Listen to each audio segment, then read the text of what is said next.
महागठबंधन में seat sharing हो गया और सीट शेयरिंग होने के साथ ही लालू प्रसाद यादव ने कांग्रेस को उसकी औकात दिखा दी। नमस्कार, मैं श्वेता और आप देख रहे हैं न्यूज़ फॉर नेशन। ये कहना है विपक्ष का।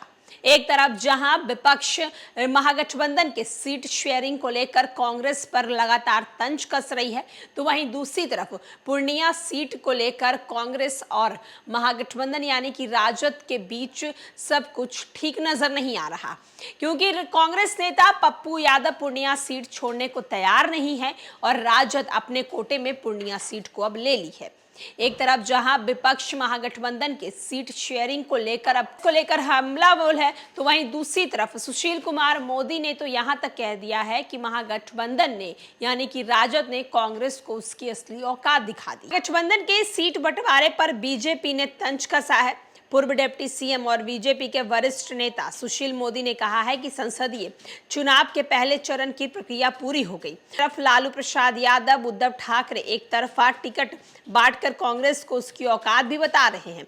लड़ने से पहले ही बिखर गया है पूरा गठबंधन। सुशील मोदी ने कहा है कि भाजपा 6 सूची जारी कर 405 प्रत्याशी घोषित कर चुकी है, जबकि विपक्षी गठबंधन सिर्फ अभी तक अपने सीटों का ही बंटवारा तय किया है। राहुल गांधी और शशि थरूर की सीट पर भी महागठबंधन फेल हो गए हैं। उन्होंने कहा है कि विपक्ष अब यदि कुछ सीटों पर साझा उम्मीदवार घोषित भी कर दे तो प्रधानमंत्री नरेंद्र मोदी के नेतृत्व वाले एनडीए का मुकाबला नहीं कर पाएगा।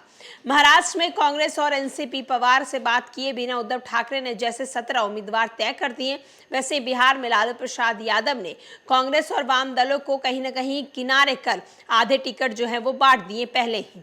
वहीं दूसरी तरफ उन्होंने कहा है कि शरद पवार नाराज हैं, तो यहाँ कांग्रेस के प्रदेश अध्यक्ष शुभ हैं।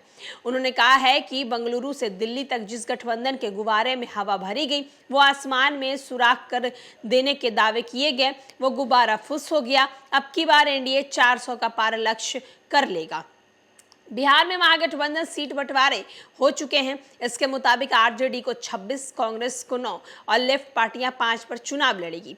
कांग्रेस 11 सीटों पर अड़ी थी, लेकिन सिर्फ 9 पर ही बात बन पाई है।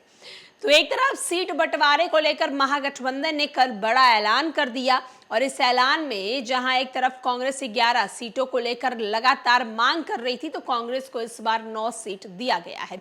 वहीं दूसरी तरफ अब सुशील कुमार मोदी ने कांग्रेस पर तंज कसा है और कहा है कि सीट बंटवारे से पहले ही राजद सुप्रीमो लालू प्रसाद यादव ने आधे टिकट तो हैं वो बांट दिए हैं।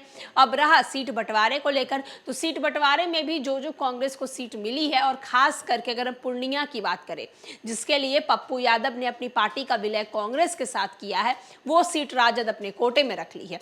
अब देखना होगा कि इस पर पप्पू यादव क्या करते हैं। पप्पू यादव ने जो ऐलान किया है कि वो चुनाव लड़ेंगे तो पूर्णिया से ही चुनाव लड़ेंगे, तो क्या पप्पू यादव अब महागठबंधन से बगावत करेंगे, निर्दलीय चुनाव लड़ेंगे या फिर कोई और रणनीति बनाएंगे? फिलहाल के लिए अभी तो विपक्ष को मौका मिल गया है महागठबंधन पर तंज कसने का और विपक्ष वो मौका को छोड़ना नहीं चाहती। फिलहाल के लिए इस खबर में इतना ही।